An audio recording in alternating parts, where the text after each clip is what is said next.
Welcome back to Unheard Stories, where every story has a lesson worth remembering. Where are you watching from today? Let me know in the comments. I'd love to hear from you. Now, let's dive into today's incredible tale. It's about a homeless man who gave away his only blanket to save a child from freezing cold. Sounds simple, right? But what happened next will blow your mind. This is a story of kindness, second chances, and how one small act can change everything. The night was bitter cold, the kind that makes your bones ache just thinking about it. Snowflakes swirled in the air, sticking to the icy pavement of a dimly lit alley. Daniel sat hunched against a brick wall, his tattered coat doing little to shield him from the biting wind. His fingers trembled as he pulled his threadbare blanket tighter around his shoulders. Across the street, something caught his eye, a tiny figure shivering uncontrollably. It was a little girl, no older than 6, wrapped in an oversized hoodie that barely kept her warm. Her mother stood beside her, trying to block the wind with her frail body, but they were losing the fight against the freezing temperature. Daniel's heart clenched. He didn't think twice. Pushing himself up, he crossed the street, clutching his blanket tightly. "Here," he said, holding it out to the woman. "Take this." She looked at him, stunned.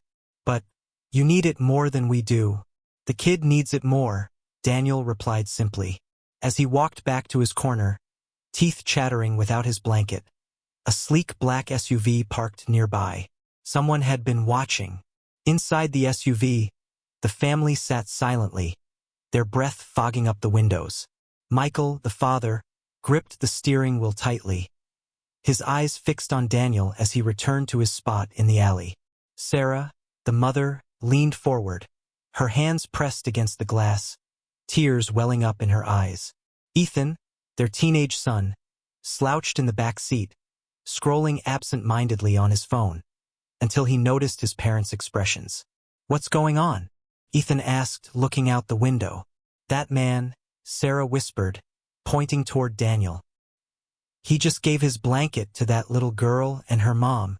Ethan frowned, glancing at the shivering figure now sitting alone in the alley. "Wait, seriously? He gave away his only blanket?" Michael nodded, his jaw tight. "Yeah. And look at him now. He's freezing because of it." For a moment, no one spoke. The heater hummed softly in the background, but the cold outside seemed to seep into the car anyway. Finally, Sarah broke the silence. "We can't just drive off," she said firmly, turning to Michael. "Not after seeing that." Michael hesitated, then sighed. "You're right. But what do? We don't even know him." "We help him," Sarah replied without hesitation. "We take him home, give him food, warmth, whatever he needs. At least for tonight." Ethan raised an eyebrow.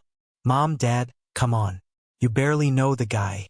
What if he's dangerous or something?" Michael glanced at his son in the rearview mirror. "Sometimes, Ethan, people don't get second chances unless someone gives them one. That man out there? He deserves a chance." With that, Michael turned off the engine and stepped out of the car, followed by Sarah and a reluctant Ethan. As they approached Daniel, who was huddled against the wall, visibly shaking, none of them could have guessed how much this decision would change all their lives.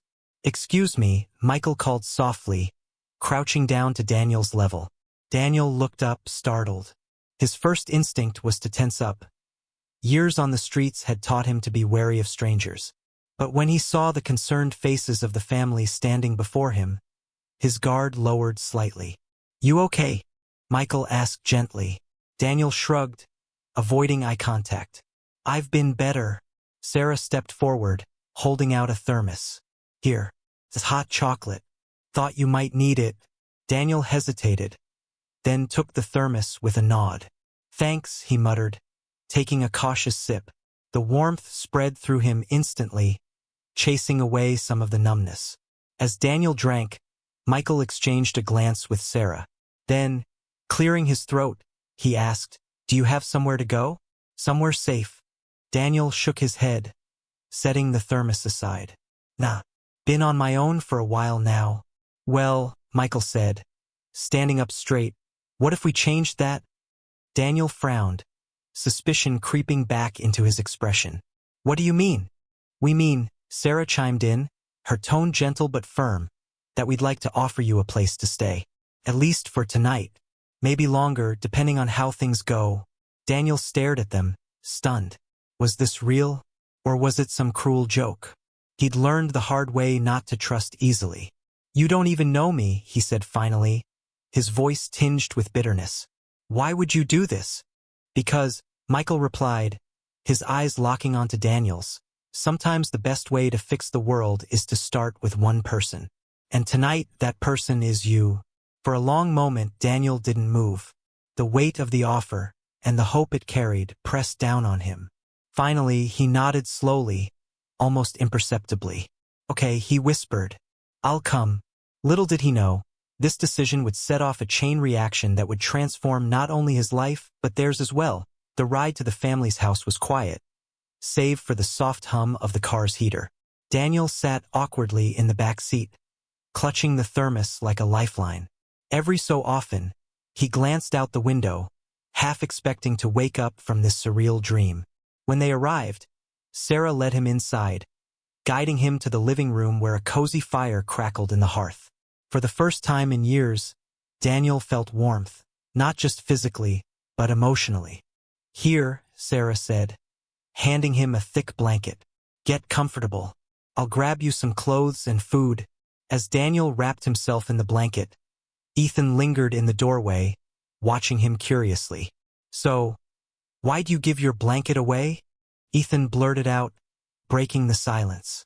Daniel looked at him, surprised by the question. After a pause, he shrugged. Kid was freezing. Didn't think twice about it. Ethan frowned. But why? You didn't even know them. Daniel chuckled dryly. Guess I still got a little good left in me. Later, over dinner, the conversation deepened.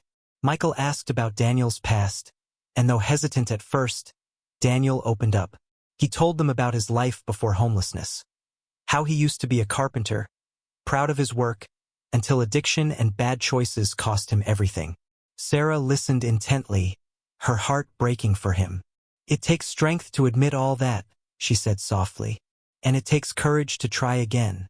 By the end of the night, Daniel realized something. This family wasn't just offering him shelter. They were offering him a chance to rebuild his life. The next morning, Daniel woke up to the unfamiliar comfort of a warm bed and sunlight streaming through the curtains. For a moment, he forgot where he was, until the events of the previous night came rushing back. He sat up slowly, running a hand over his face. This wasn't just a fleeting act of kindness from the family. It felt like a lifeline thrown to him when he least expected it. Downstairs, Michael was already in the kitchen, sipping coffee while reading the newspaper.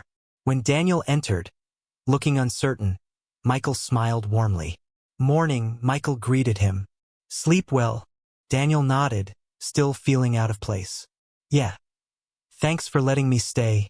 No problem, Michael replied, setting his mug down. Listen, I've been thinking. You said you used to do carpentry, right? Daniel hesitated, nodding again. Yeah, but that was a long time ago. Well, we could use some help around here, Michael continued, gesturing toward the living room. There's a broken cabinet, a wobbly chair. Small stuff, but it adds up. If you're interested, I'd be happy to pay you for your work. For a moment, Daniel didn't respond. His mind raced with doubt. Could he really go back to doing something he once loved? What if he messed it up? I don't know, he admitted finally. I'm not the same man I used to be. Michael leaned forward, his expression earnest. None of us are who we used to be, Daniel. But sometimes all it takes is one step to start over. Why not give it a shot? Reluctantly, Daniel agreed. Over the next few days, he began fixing things around the house. At first, it was awkward. His hands trembled as he held tools he hadn't touched in years. But soon muscle memory kicked in. As he worked, he found himself slipping into a rhythm, rediscovering the satisfaction of creating something solid and functional. Ethan watched Daniel work, fascinated. One afternoon, he approached him cautiously. How do you know how to fix all this stuff? Ethan asked, gesturing to the repaired cabinet. Daniel smirked, though there was a hint of pride in his voice. Years of practice, kid. Used to love it back in the day. Ethan frowned thoughtfully. Why'd you stop? The question caught Daniel off guard. After a pause, he sighed. Life got complicated.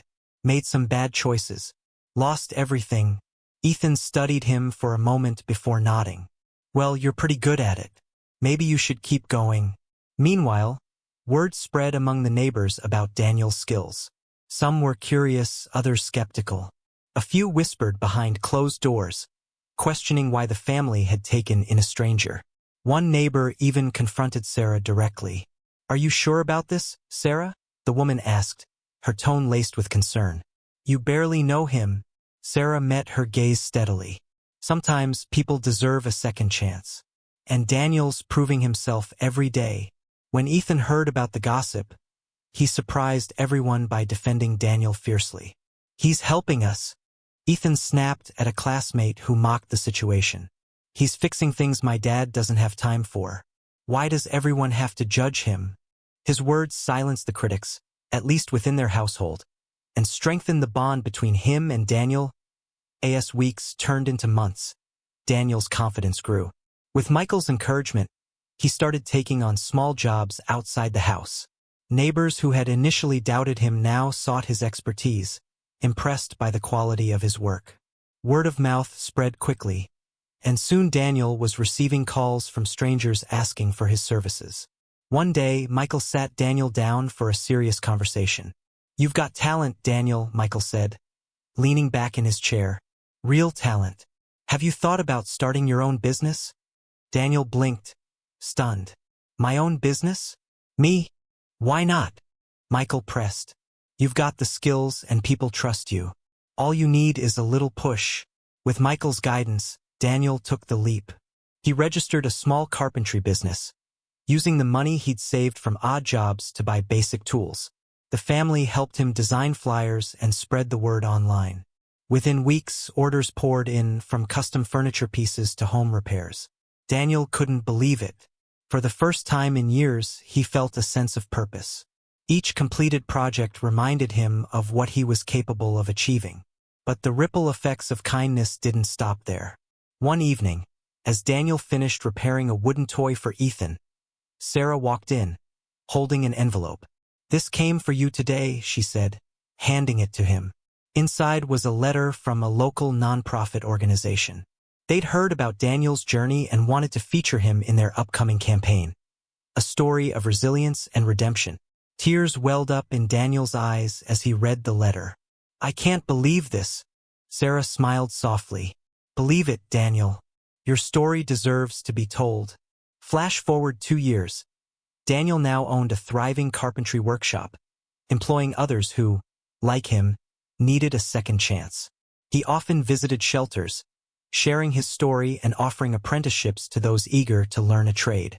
On a cold December night, the anniversary of the night he gave away his blanket, Daniel returned to the alley where it all began. In his hands, he carried a brand new blanket, leaving it beside a sleeping figure huddled against the wall.